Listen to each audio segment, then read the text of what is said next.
Bonjour à tous ceux qui se joignent à nous pour cette deuxième heure d'émission. Parlons un peu d'alimentation et de santé.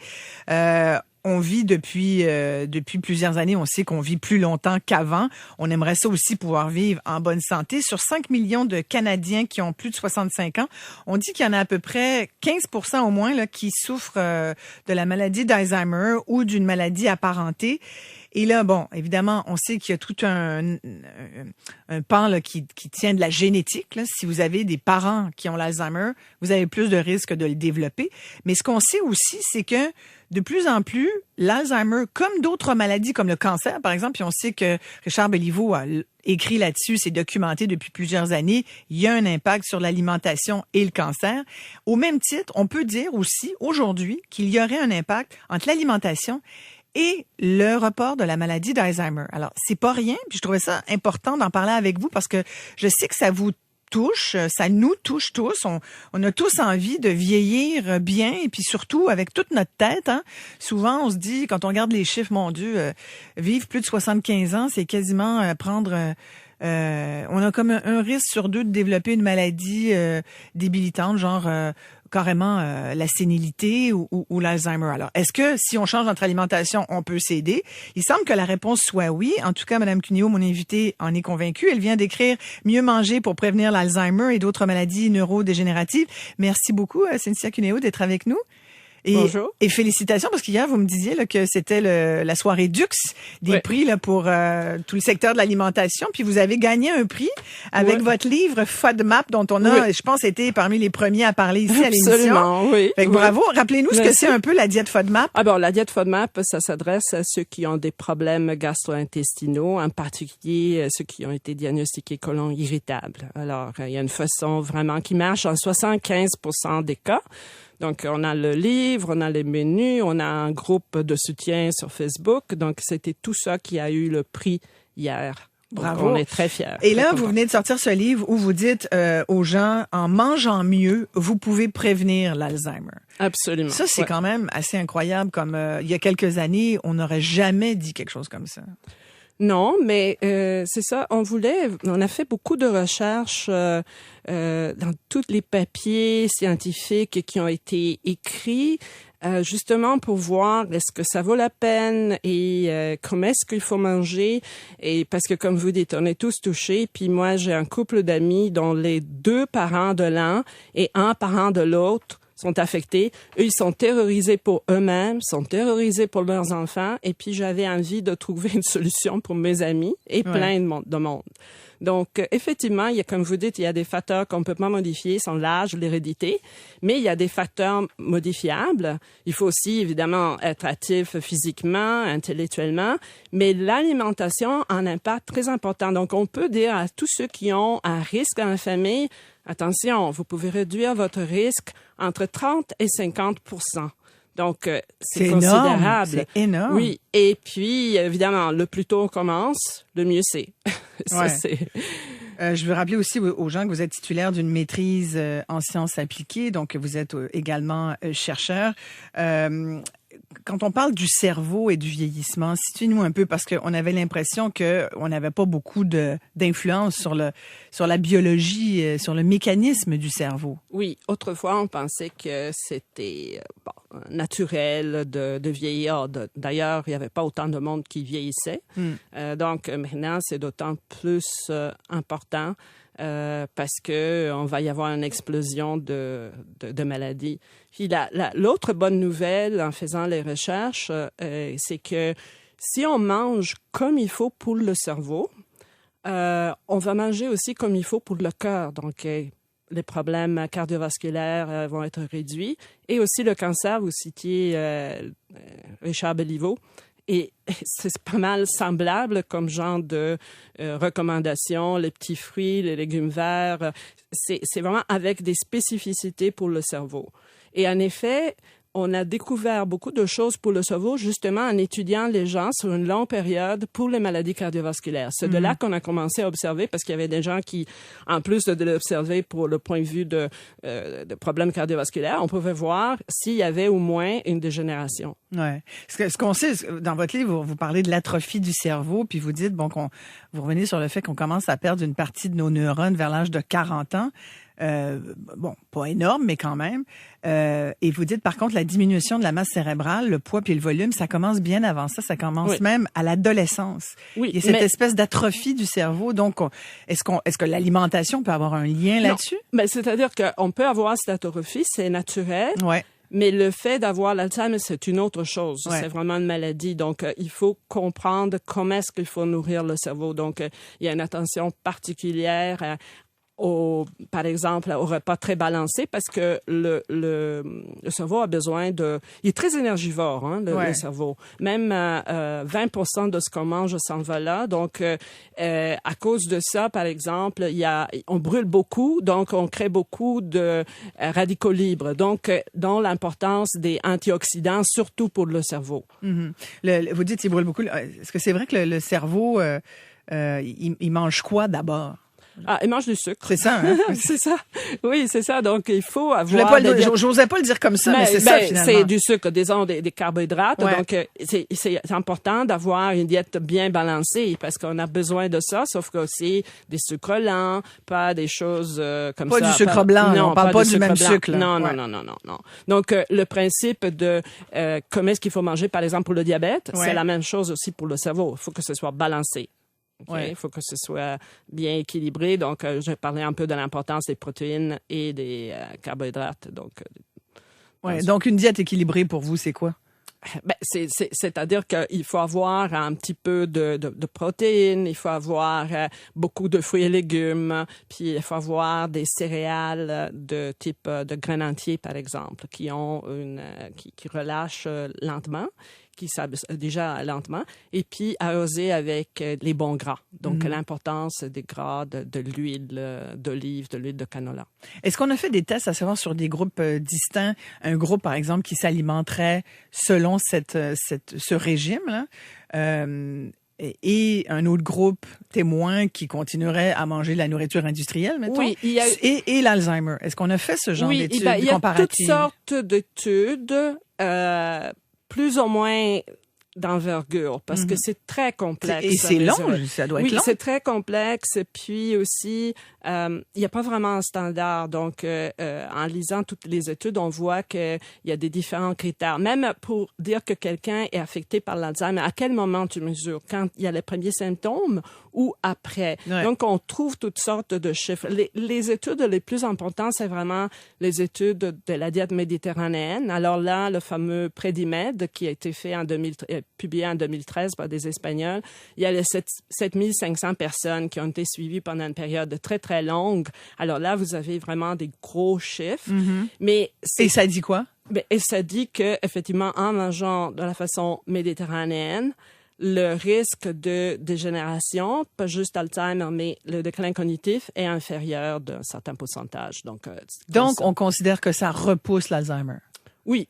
Oui, oui. Donc, mais il y a plusieurs facteurs en même temps. Donc, il n'y a pas un aliment miracle. Hein. Non, souvent, on est habitué à voir, surtout sur les produits qu'on achète, riches en ceci, en cela, l'aliment super aliment. Mais c'est vraiment l'ensemble. C'est l'ensemble qui est. Donc, on parle d'une diète.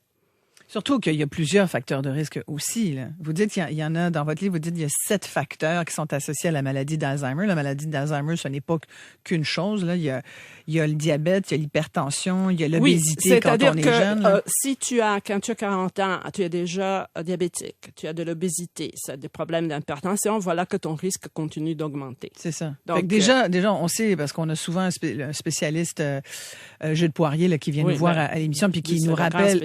Voilà, et qui nous dit, déjà, pour vous aider, arrêtez de fumer. Ça serait déjà un bon point. Ensuite, évitez d'avoir de l'embonpoint. Ça serait un autre bon point, c'est le cas de le dire. Et c'est pour ça que je trouve ça intéressant de lier alimentation à Alzheimer, parce que maintenant, on sait qu'il peut y avoir une différence. La difficulté, c'est toujours être dans l'équilibre. Vous nous appelez à plus d'équilibre, mais bon, la diète méditerranéenne, ça fait des années qu'on l'entend.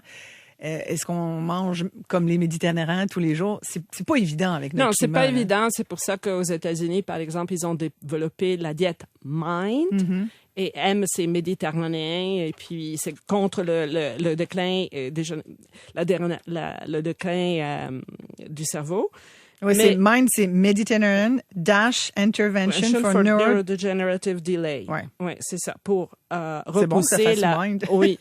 Et là, c'est une adaptation de la diète méditerranéenne au milieu nord-américain. Parce que si on n'est pas habitué, on peut pas penser que du jour au lendemain, on s'en va comme ça. Donc, eux, sont un peu plus tolérants aux entorses, disons, entre nous. Et puis, étant donné aussi qu'il y a plusieurs années sont passées, ils ont mis l'emphase aussi sur les légumes feuillus verts et les petits fruits. Donc, nous, on s'est inspiré de tout ce qu'on a trouvé pour donner un peu notre diète SOS Cuisine pour le cerveau. Mais c'est intéressant. On parle entre autres de légumes verts feuillus comme le chou, le chou kale, les épinards, les petits fruits, évidemment, on sait, les bleuets, les fraises, les canneberges, tout ça. Et la pomme grenade, tout ça. Bon, l'étude dont vous parlez d'ailleurs du régiment, là, sur 923 personnes âgées de 58 à 98 ans qui ont rempli des questionnaires alimentaires et qui ont subi des tests neurologiques à plusieurs reprises sur une période de 4 à 5 ans, on a remarqué que ceux qui adoptaient cette alimentation étaient, d'un point de vue cognitif, écoutez ça, 7 ans et demi plus jeunes que les autres. Il y a un impact majeur. Non, l'impact est majeur. Quelqu'un qui veut voir les choses du côté négatif, elle va dire, mais c'était seulement 923 personnes. C'est quand même important. C'est souvent des études d'observation. C'est pas des études vraiment, comme vous disiez tantôt, le double blind. Parce que dans l'alimentation, tu sais ce que tu manges. Tu peux pas comme dans les pilules, on te donne une pilule, peut-être c'est un placebo. Donc, c'est très complexe, mais il y a assez de données. D'ailleurs, vous allez trouver 4 pages de références scientifiques. De références. On a vu, je ne sais pas combien d'articles.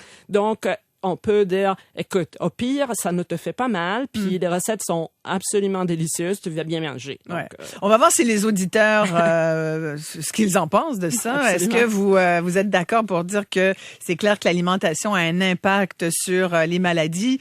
On est ce qu'on mange. C'est une vieille théorie qui date pas d'aujourd'hui. En fait, Hippocrate disait d'ailleurs, ta médecine, c'est ton aliment ou quelque chose du genre. Bon. Est-ce que vous pensez que c'est faisable de reporter, de retarder l'arrivée d'une maladie comme l'Alzheimer, une maladie dégénérative, en changeant son régime alimentaire? Et surtout, est-ce que vous avez vous-même déjà dans votre alimentation fait des changements en ce sens-là? 514-790-9850 et sans frais, vous pouvez nous joindre en faisant le 1-866-790-9850. Inutile de vous dire que notre spécialiste, Mme Cuneo, est aussi là pour répondre à vos questions si vous en avez en ce qui concerne alimentation et santé. À tout de suite, tout le monde. Est-ce que effectivement, quand on mange sainement, vous croyez que ça peut prévenir certaines maladies? Est-ce que ce que vous mangez peut influencer votre mémoire? Il semble bien que oui. Mon invité vient de sortir un livre qui s'intitule « Mieux manger pour prévenir l'Alzheimer et autres maladies neurodégénératives ». C'est Cynthia Cuneo qui, avec son équipe de nutrition de SOS Cuisine, vous pouvez aller d'ailleurs sur leur site soscuisine.com. Il y a là des recettes. Il y en a également dans le livre. Et je trouve ça toujours intéressant, Mme Cuneo, parce que souvent la difficulté, c'est d'appliquer dans notre quotidien toutes ces théories là, qu'on nous sert sur l'alimentation. Je pense que tous les gens qui nous écoutent sont d'accord pour dire aujourd'hui, ben oui, on sait l'alimentation a un impact. Après, moi, je veux bien faire mon effort, mais comment je m'y prends? Aidez-moi un peu. Puis vous le dites dans votre livre, vous en revenez pas que les gens, à 5 heures du soir, savent pas qu'est-ce qu'ils vont manger tout à l'heure. Hein? Mais moi, je vous le dis, là, moi, j'ai plus d'idées, puis je le dis tous les jours à ma famille. Ceux qui ont des idées là pour savoir qu'est-ce qu'on mange pour souper, je prends toutes les idées parce que on sait plus quoi faire. On sait plus quoi faire. Vous donnez un menu SOS Cuisine. Nous, on pense pour vous, on vous donne les idées. Et vous devez vous mettre, par contre, au fourneau. Mais considérez qu'on a un travail aussi, puis qu'on est dans les transports en commun, puis il faut aller chercher les enfants à l'école. Puis bon, tu sais, des fois, tu arrives à 6h30, 7h moins quart, t'as pas ce qu'il te faut dans le frigo. Tu sais, il y a les aléas de la vie comme ça. La vie, c'est ça aussi. Là. Absolument. Alors, ça serait quoi votre régime? Mettons, ce soir, on mange quoi? Ça prend un peu de planification, c'est-à-dire que nous, on donne un menu à toutes les semaines, puis les gens vont faire leurs courses, alors le frigo est rempli et on est en plein de travail. Alors, Donc, c'est dicté à l'avance. Oui, non, mais vous choisissez qu'est-ce que vous voulez, puis vous avez des alternatives. On n'est pas des dictateurs, et puis surtout, on n'est pas de policiers, donc on vient pas voir chez vous si vous faites ce qu'on vous dit. Ouais. On a Monique qui est au bout du fil. Bonjour, Monique. Oui, bonjour Isabelle, ça va bien? Ça va très bien. Est-ce que vous avez changé, votre alimentation pour essayer de prévenir un peu des maladies? Mon alimentation, je mange le matin beaucoup des fruits. Oui. Puis des légumes, j'en mange aussi, chou-fleur, brocoli, carottes, je mange un peu. Puis la viande, on n'en mange pas tellement, on mange des légumineuses, du poulet, surtout du poulet. Je sais pas, je sais que j'aurais d'autres choses à changer. J'ai une petite dent sucrée aussi. Oui. Avez-vous une question spécifique pour mon invité? Ben, ça serait savoir si j'aurais d'autres choses que je pourrais faire pour améliorer mon arthrite ou quelque chose pour savoir vraiment. Ouais. Merci, Monique. Madame Cugnot. Oui, ce serait important de voir les oméga-3. Et les oméga-3, les sources, c'est des poissons gras. Et une source très simple, c'est quelque chose que moi je fais depuis 35 ans, chaque matin, les graines de lin. Donc, moudre les graines de lin. Pourquoi vous prenez ça? Parce que les oméga-3 dans les graines de lin, puis une influence vraiment anti-inflammatoire, puis une influence sur le cerveau. Donc, c'est très simple. Il faut pas les moudre à l'avance parce que ça va... Ça perd de ça. Ça perd, absolument. Puis c'est tellement facile. Moi, j'en fais un peu. Je mets dans un contenant, je mets dans le frigo pour 3-4 jours. Et chaque matin, je prends une cuillère à thé. Puis, avec quoi? Avec mon gruau, mes céréales, je les mélange dedans. C'est vraiment... Des graines de lin. Ah ouais. On peut en mettre dans les salades aussi, je pense. Hein? Oui, mais sauf que dans les salades, vous avez peut-être ça sous la dent. Ça fait un peu comme des graines de sable. Tandis que dans les céréales, moi, je trouve que puis c'est déjà fait le matin, on n'y pense pas. Pour madame qui dit qu'elle a des problèmes d'arthrite et tout ça, puis elle n'a pas mentionné qu'elle prend du poisson. Du poisson à rajouter, oui. Oui, ça serait vraiment important. Sur le poisson, parce que je vous demandais pendant la pause, qu'est-ce que vous mangez, vous, Madame Cunéo, puis vous me dites, parce que je vous posais la question que bien des gens se posent, est-ce qu'on a besoin encore aujourd'hui? On nous dit souvent, on n'a plus besoin. On entend le courant vegan, hein, puis je pense que vous allez sortir quelque chose là-dessus, une diète végane bientôt. Diète végane bientôt, oui. Puis moi, je suis plutôt végétarienne, donc je regarde ça. Moi, j'en mange presque plus de viande, mais des fois, ça m'arrive de manger un petit bout de poulet, je me dis, fais ton effort, et ça te prend des protéines, mais est-ce qu'effectivement, on a besoin de protéines animales encore dans notre alimentation ou plus du tout? Non. Et sinon... Non, ça, c'est... Le besoin n'est pas là, dans le sens qu'on peut très bien s'alimenter sans être carencé du tout? Par contre, justement, les oméga-3 c'est une famille. Donc, ceux du poisson sont plus faciles à assimiler pour notre cerveau. Donc, si on prend pas du tout de poisson, ça serait peut-être la peine de prendre des suppléments de ce type d'oméga-3. D'oméga-3. Oui, d'origine marine. Ouais. Mais le poisson, voyez-vous, vous me dites que vous en mangez pas mal, vous, de poisson. Oui, moi, ça vous inquiète pas de savoir qu'il peut être contaminé avec du mercure ou autres métaux, que le pain gazeux, qu'on vend encore et qu'on dit qu'il faut pas manger parce que j'essaie de manger des poissons petits parce que la chaîne alimentaire, si on mange des poissons qui ont mangé d'autres poissons, qui sont dans un endroit pollué, on augmente. Donc, vous mangez quoi comme poisson? Donc, moi, je mange beaucoup d'anchois, de sardines. Je suis vraiment méditerranéenne dans ça. Puis c'est des poissons qui sont gras, donc très riches en oméga-3, et petits. Donc ici, au Québec, on aime beaucoup la truite saumonée. On en a dans nos rivières. On aime beaucoup le saumon. Est-ce que qu'est-ce que vous en pensez? Oui, non. Et on peut en manger, évidemment, aussi sans exagération. Puis on en a des versions biologiques qui ont très bon goût. Mais l'important, c'est vraiment de varier. Disons que le mantra, ça devrait être de manger le plus possible varié et d'origine végétale. Donc, ça, c'est vraiment très, très important. Donc, la dame, tantôt, n'a pas dit qu'elle mange des noix, par exemple. Les noix sont très, très importantes. Toutes sortes de noix, les graines de tournesol, tout ce que vous voulez. Ça, c'est vraiment... Surtout ça, c'est aussi une source de protéines en plus que de bons gras. On a Dany au bout du fil. Bonjour, Dany. Oui, bon matin. Oui, allez-y.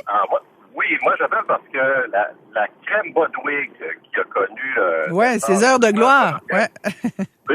J'aimerais savoir comment ça se fait, selon votre invité, on n'en entend plus parler aujourd'hui, ou presque. Pourtant, moi, j'en mange presque à tous les matins de travail, moi.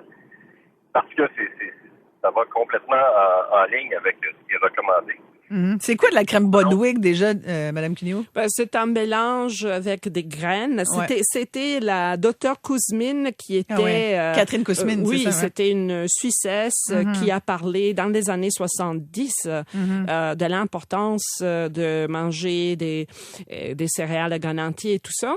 Et puis, écoutez, c'est encore très valable. Évidemment, les modes sont les modes. Mais moi aussi, j'en mange, pas tous les matins parce que ça prend un peu de temps pour le faire, mais c'est toujours valable. Les principes sont les mêmes. On utilise d'autres mots, mais... Et c'est quel grain? Comment vous faites ça, une crème? Avec des mélanges de grains, parce que Puis on mélange ça avec du lait ou avec Avec du fromage très maigre et avec sur du pain, vous savez, les pains allemands qui sont aussi des pains très épais. Puis je mets mes graines de lin là-dedans avec un peu d'huile de lin aussi. Et quand vous mangez ça, vous n'avez pas faim jusqu'à 1 heure. C'est vraiment excellent. Ça remplit parce que vous avez assez de protéines et vous avez aussi assez de fibres. Donc, ça vous tient en forme. Donc, c'est toujours valable, mais c'est la mode, on utilise d'autres termes. Ouais. Donc, si on voulait un régime, si on reprend les grandes lignes d'un régime qui serait favorable pour éviter de développer l'Alzheimer, faites-nous les grandes lignes, Madame Cuneo. Alors, on l'a écrit, si vous permettez, je vais le lire pour ne pas oublier. Manger de vrais aliments, OK? Peu ou pas transformés. OK, bon, ça, déjà, grande difficulté. Oui. Variés. Surtout des fruits et des légumes colorés. Il n'y a pas beaucoup de travail à manger des fruits et légumes. Des noix, possiblement en écaille, comme ça on n'en mange pas trop. J'ai remarqué, j'étais en Italie, on mange pas des gros sacs de noix parce que il faut les écaler nous-mêmes. Ouais. Puis il y a juste un casse-noisette à 4 personnes, alors t'en manges 2, 3, puis il faut que tu demandes... Tu me passer le casse-noisette. Donc, c'est la bonne quantité. Des légumineuses, des céréales à grains entiers en visant le plaisir, la satiété, parce qu'il faut toujours penser que ça doit être plaisant ce qu'on fait et puis se remplir, justement. Assaisonner de bonnes huiles, olive et canola. Consommer aussi des poissons gras et des viandes maigres de la volaille. Et si on fait tout ça, on est le tout. Donc, vous sortez carrément la viande rouge, hein? Ben, disons qu'on en a... C'est pas banni complètement, mais il faut vraiment la limiter. Donc, nous, on n'a même pas mis une recette de viande rouge, puis on n'en met pas dans nos menus Alzheimer, parce que de toute façon, on sait que les gens vont en manger un peu chez eux, puis c'est vraiment pas nécessaire, tous des saucissons, toutes ces choses-là. Vraiment, il y a tellement d'évidence, plutôt pour le cancer, même que pour le cerveau. Mais vraiment, c'est la base, ça doit être les végétaux. Bon, ben alors on a compris le message. On se mettra la moitié au moins de notre assiette de légumes ce soir au souper. Merci beaucoup, Cynthia Cuneo. Mieux manger pour prévenir l'Alzheimer et autres maladies neurodégénératives. Vous pouvez également aller sur le site de soscuisine.com si vous êtes curieux de voir. Il y a toutes sortes de recettes. Il y en a également dans ce livre-là. Et c'est vraiment très appétissant. On voit là que puis ça donne toujours des bonnes idées. Là, c'est fascinant de voir que, c'est vrai, on se le disait tout à l'heure, que on a donc de la difficulté à préparer des repas variés. Puis pourtant, là, c'est pas les shows de cuisine qui manquent à la télé. C'est pas les livres de recettes qui manquent. Il y en a plein Internet aussi, des suggestions. Mais on dirait qu'on est tanné des fois, là, que... Mais bon, il faut faire notre effort. Merci beaucoup, Madame Cuneo. On s'arrête ici. Très courte pause.